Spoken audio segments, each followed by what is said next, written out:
हिंदू धर्म में न केवल सूर्योदय बल्कि सूर्यास्त का भी महत्व बहुत ज्यादा है। अदिति, अब जो कि 2024 का जो लोकसभा चुनाव है वो पास है, मीडिएटर का आप जिक्र कर रही हैं, लेकिन मीडिएटर जो होते हैं उन्हें फायदा भी होता है। क्या लगता है कि अब थोड़ा अगर चुनावी मोड की तरफ हम चले तो क्या ये जो रंग है वो वोट में तब्दील होता हुआ नजर आएगा? देखिए, पहली बात तो बिल्कुल ज़रूरी है, क्योंकि ख़ास तौर पे भारत में तो जब भी कोई मुद्दा होता है तो उसका राजनीतिक रंग होता ही होता है।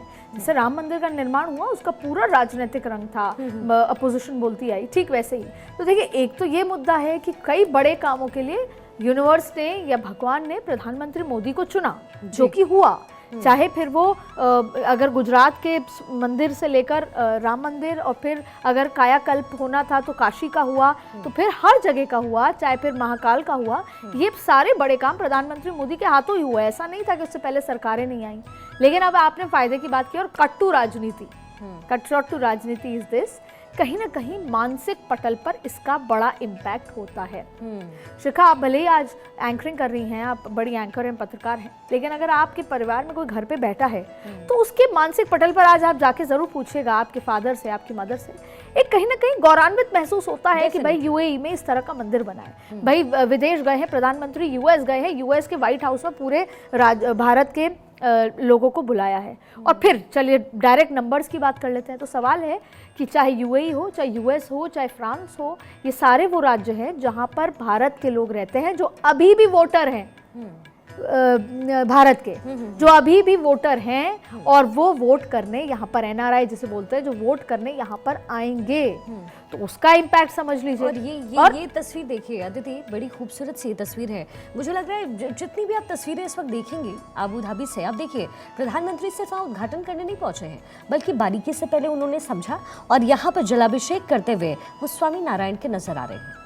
बिल्कुल, और कभी भी ऐसा नहीं होता। आप भले किसी कार्यक्रम के तहत दक्षिण में गए थे प्रधानमंत्री मोदी, राम मंदिर की पूजा अर्चना चल रही थी, निर्माण के साथ साथ प्राण प्रतिष्ठा होनी थी, लेकिन प्रधानमंत्री मोदी जब अपने दक्षिण दौरे पे गए, वहां पे सौगातें दी बड़ी, लेकिन साथ में जब मंदिर गए तो उसमें सम्मिलित हुए, वहां की संस्कृति की वेशभूषा पहनी। ऐसा नहीं था कि प्रधानमंत्री गए तो वहां पर एसपीजी के लोग भी होंगे, और वहां पर प्रधानमंत्री गए तो अलग तरीके के। आप साउथ के मंदिर गए हैं तो वहां पर एक अलग तरीके के वेशभूषा में आपको जाना है, तो वो गए, वहां स्नान किया उन्होंने, वहां पर पूजा अर्चना की। तो ये तो प्रधानमंत्री नरेंद्र मोदी ने, इसको अब आप राजनीतिक रंग समझे, जैसे भी वो जहां भी जाते हैं उससे सम्मिलित होते हैं। वो हिमाचल जाते हैं, हिमाचल की टोपी पहनते हैं, एक अंदाज होता है। तो ये तो एक बहुत बेसिक बात है राजनीति की। लेकिन फिर भी आप देखिए, अबू धाबी मंदिर में वो यूएई में आए हैं, एक एक नक्काशी के साथ, एक एक मूर्ति, और उनको सम्मान देना, उस पूरे वातावरण में सम्मिलित हो जाना, ये उनकी यूएसपी है शुरुआत से। और ये संदेश भी तो है ना अदिति, संदेश है दुनिया भर के लिए कि कोई प्रधानमंत्री, भारत के प्रधानमंत्री वहां पहुंचे हैं, उद्घाटन किया, लेकिन समझाना जरूरी ये है कि भारत के कितने रंग हैं और रंग का डिस्ट्रीब्यूशन कैसे हो रहा है, वो रंग का जो भाव है वो लोगों तक कैसे पहुंच रहा है। देखिए, ग्लोबल लीडर के साथ साथ पीस लीडर, और ये बहुत ज़रूरी है आज के देश में, जहाँ पर वॉर चल रही है, जहाँ पर फिर देशों के बीच में सालों साल वॉर चल रही है और डायलॉग नहीं हो रहा। तो ज़रूरी है कि जो ग्लोबल लीडरशिप, पीस को बढ़ावा देने वाले लीडर बने, और वो प्रधानमंत्री बन रहे हैं, जिसका सबसे बड़ा एग्जाम्पल है इस्लामिक कंट्री में इतना बड़ा मंदिर बन जाना, और जिसकी शुरुआत भले ही जैसे भी हुई हो, लेकिन एक खास मीडिएटर के तौर पे प्रधानमंत्री नरेंद्र मोदी रहे। तो सवाल ये उठता है कि आपको बड़े बनने के लिए बहुत सारे बड़े ऐसे काम करने की जरूरत है, जो ना सिर्फ अपने ही देश के 140 करोड़ लोगों के साथ साथ पूरी दुनिया के लोगों के जीवन पे उसका असर हो। तो ये कहीं ना कहीं प्रधानमंत्री मोदी कर रहे हैं। ये तस्वीर देखिए, मुझे ये अक्षरधाम याद आ रहा है अदिति। जब स्वामी नारायण बच्चे थे, 13 साल के थे, उस समय जब उन्होंने घर छोड़ा, उसके बाद वो चलते चले गए, पहाड़ों पर गए, झरने तक पहुंचे, और यहाँ पर हंसों के साथ जो है वो बैठे हुए नजर आए। ये देखिए, ये वो तस्वीर है, और आपको इसमें अक्षरधाम की झलक नजर आएगी अगर आपने वो देखा हो, वो जो जर्नी होती है जिसमें आप जाते हैं। तो देखिए, ये कैसा समागम है, ये एक दृश्य नहीं है, ये जो है एहसास है, ये भारत के रंग हैं जो नजर आ रहे हैं। भारत के रंग है, भारत को जानने का एक बहुत बड़ा ये तस्वीरों के माध्यम से मौका है। क्योंकि जब मैं छोटी थी, सबसे पहले मैं अक्षरधाम मंदिर गुजरात के गई थी, तब सबसे पहले वापस इधर मंदिर प्रांगण की तरफ मैं लाना चाहूंगी। और मंदिर प्रांगण तक लाने की वजह यह है, ये देखिए प्रधानमंत्री इस वक्त तस्वीरों में स्वामी जी के साथ नजर आने लगे हैं और बेहद करीब से इस वक्त प्रधानमंत्री सामने हैं। और एक बार फिर से स्वामी जी बैप्स के बारे में, बैप्स हिंदू मंदिर के बारे में जो डिटेल्स लिखी गई हैं उसकी बारीकियों को इस वक्त प्रधानमंत्री को बताते हुए नजर आने लगे हैं। ये लाइव तस्वीरें इस वक्त हैं और देखिए प्रधानमंत्री मोदी लगातार स्वामी जी से संवाद करते हुए, स्वामी जी के लिए ये खास मौका है और उनके लिए ये खास मौका। प्रधानमंत्री ने इस वक्त मीडिया कर्मियों का अभिवादन किया और इसके बाद अब देखिए, जैसा कि मैंने जिक्र किया था, जिस पहुंच की मैं बात कर रही थी, प्रधानमंत्री उसी की तरफ आगे बढ़ते हुए ये तस्वीरें आपको दिखाएंगे। देखिए आगे बढ़ रहे हैं प्रधानमंत्री इस वक्त हैं और यहाँ पर सबसे पहले उनकी मुलाकात इस वक्त उन बच्चों से होने वाली है। ये बच्चे जिनसे प्रधानमंत्री मोदी मिलेंगे और इनसे संवाद क्या प्रधानमंत्री करते हैं, ये देखना होगा।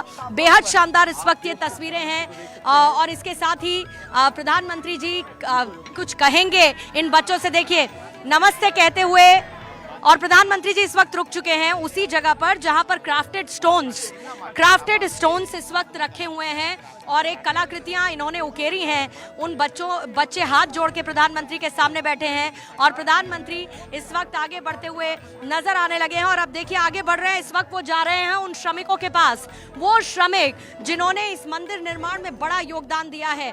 प्रधानमंत्री को नमस्कार करते हुए, अपने अपने मोबाइल के कैमरे ऑन करते हुए वो तमाम लोग इस वक्त प्रधानमंत्री को नजदीक से कैप्चर कर लेना चाहते हैं और प्रधानमंत्री भी बिना देखिए रुकते हुए जिस तरीके से आगे बढ़ रहे हैं, उनका अभिवादन इस वक्त वो स्वीकार करते हुए नजर आने लगे हैं। और ये देखिए यहां से भी प्रधानमंत्री अब आगे बढ़ चुके हैं नमस्कार स्वीकार करते हुए। अब प्रधानमंत्री ऊपर की तरफ जा रहे हैं स्वामी जी के साथ। पूरे रास्ते को इस वक्त क्लियर कराया जा रहा है क्योंकि वहां पर महिलाएं हैं और प्रधानमंत्री उन महिलाओं से भी संवाद करेंगे, उनसे मिलेंगे, कुछ कहेंगे क्या, इस पर जरूर सबकी नजरें हैं। और देखिए आगे बढ़ते हुए इस वक्त तस्वीरों में प्रधानमंत्री नजर आ रहे हैं महिलाओं के पास जाते हुए और महिलाएं इस वक्त प्रधानमंत्री की तरफ एकटक निगाह से देख रही है। लेकिन स्वामी जी ने बीच में अभी रोका है प्रधानमंत्री को और कुछ मंदिर के बारे में जो पताका है, ऐसा तस्वीरों को देखकर मैं समझ सकती हूँ कि जो पताका है उसके बारे में। और इस वक्त ये देखिए प्रधानमंत्री ने कलम उठाया है और कलम उठाने के साथ मुझे लगता है कि वो सिग्नेचर नहीं, ये तस्वीरें और ये देखिए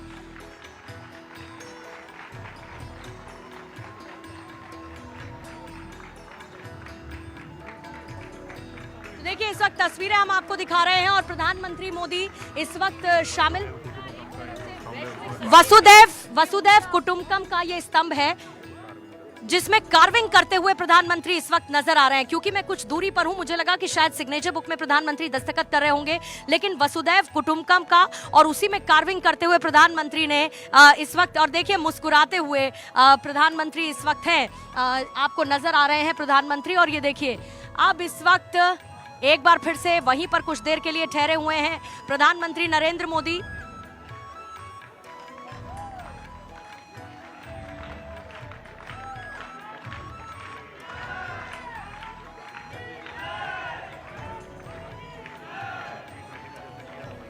तो देखिए जो G20 में जो संदेश प्रधानमंत्री की तरफ से दिया गया था, अभी प्रधानमंत्री ने यहाँ पर जिस जगह की तस्वीरें आप देख रहे हैं, वसुदैव कुटुंबकम का ये पत्थर है और इस पर प्रधानमंत्री ने खुद कार्विंग की। कार्विंग करते हुए प्रधानमंत्री ने अपने आप को उसमें सम्मिलित किया और देखिए जगह जगह से इस वक्त आवाजें आप सुन सकते हैं। ये बहुत खास मौका है क्योंकि ये संदेश प्रधानमंत्री ने वसुदैव कुटुंबकम के साथ दिया कि पूरी दुनिया एक परिवार है। जैसा कि G20 का मौका आपको याद होगा, वहां से भी वसुदैव कुटुंबकम का संदेश प्रधानमंत्री की तरफ से दिया गया। हथौड़ा प्रधानमंत्री के हाथ में था कार्विंग करने के लिए, फिलहाल वो उन्होंने रख दिया है। और इस वक्त शेख आ चुके हैं, एक बार उनसे फिर मुलाकात करते हुए।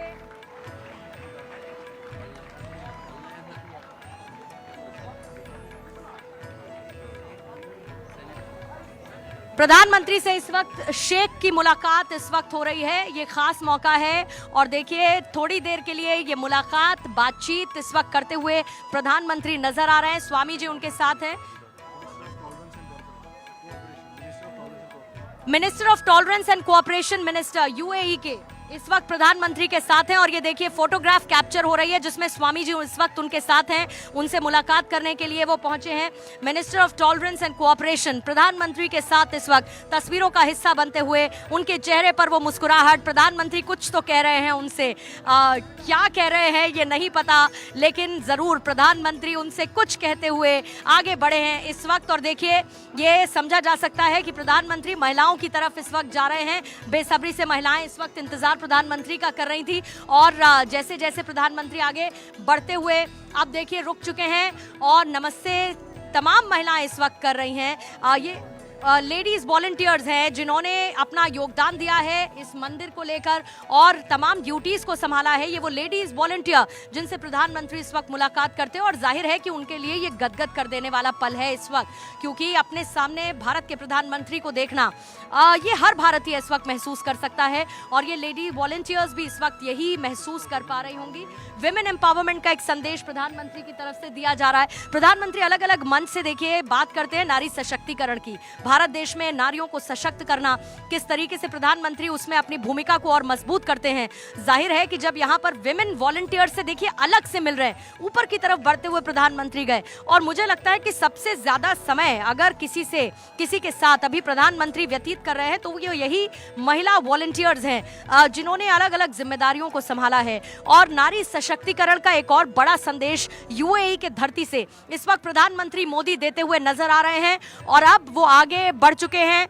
जाहिर है कि उनसे मुलाकात की कोशिश एक महिला द्वारा जरूर की गई। प्रधानमंत्री फिलहाल देखिए अब आगे बढ़ चुके हैं और अब लगभग उनका जो कार्यक्रम है, आगे तस्वीरों के माध्यम से हम समझेंगे कि अब आगे का उनका कार्यक्रम क्या है।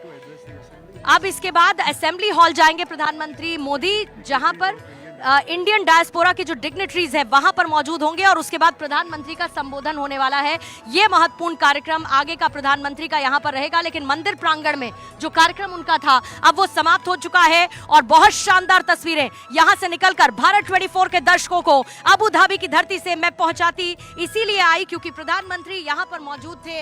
लोग बेसब्री से प्रधानमंत्री का इंतजार कर रहे थे और वो इंतजार अब खत्म हुआ। उद्घाटन मंदिर का हो चुका है, हिंदू मंदिर यूएई की धरती पर। और इसी के साथ साथ अब प्रधानमंत्री यहां पर असेंबली हॉल में जाएंगे। जो इंडियन डायस्पोरा है, उनके जो डेलीगेट्स हैं, उनको संबोधित प्रधानमंत्री करेंगे। हालांकि उसमें वही स्वाद नजर आएगा जो कल इंडियन डायस्पोरा को संबोधित करते हुए नजर आया था। एक परिवार के तौर पर प्रधानमंत्री उनका संबोधन करने वाले हैं और बेसब्री से उनको भी इंतजार होगा कि प्रधानमंत्री क्या कहते हैं। उसका इंतजार शिखा डेफिनेटली रहेगा। लेकिन मंदिर प्रांगण से ओवर टू यू, क्योंकि यहाँ का कार्यक्रम प्रधानमंत्री मोदी का खत्म हो चुका है। तस्वीरें आपने दिखाई है पूर्णिमा, इसके लिए आपका बहुत शुक्रिया है, क्योंकि जो लोग यहाँ पर बैठे हुए हैं हमारे देश में वो देख पा रहे हैं कि यूएई की धरती पर क्या हो रहा है। लेकिन अदिति, आपने देखा बॉडी लैंग्वेज, आप देखिए जैसे ही यहाँ पर वो शेख पहुंचते हैं उनकी बॉडी लैंग्वेज प्रधानमंत्री मोदी की पूरी तरीके से बदल जाती है और कहीं ना कहीं प्रधानमंत्री मोदी जो अपनत्व है, जो अपनापन है, उसका एक तरीके से वो बिखेरते हुए वहां पर निकलते हुए नजर आए। ये कॉम्बिनेशन अपनत्व के साथ साथ जो एक बॉस और एक लीडर का होता है वैसा भी था। आप देखिए उन्होंने पहले कंधे पे हाथ मारा, फिर उन्होंने ऐसे समझाया। कहीं ना कहीं आप देखें कि जो एक दोस्ती में एक अपर हैंड होता है वो आपको नजर आया होगा कि हम लीडर हम हैं और साथ में अपनत्व भी और साथ में वासुदेव कुटुंबकम की वो बात भी जो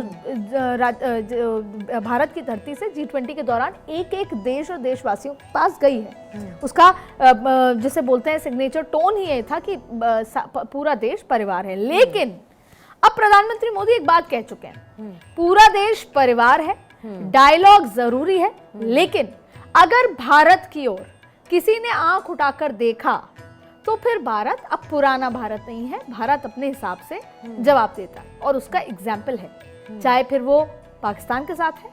चीन भी अगर डायलॉग के साथ नहीं आता है तो फिर चीन के साथ कितने कड़े, चाहे व्यापार के संबंध, तमाम तरीके की चीजों पर चल रही है बात। तो भारत वैसे बड़े भाई की भूमिका में, हमेशा क्या होता था, भारत एक टेकर की भूमिका में था, अब भारत एक गिवर की भूमिका में भी है। और जो आत्मनिर्भर भारत है, जो सिर्फ हम शब्दों में सुनते हैं, वो अब बहुत बड़ी परिभाषा ले चुका है।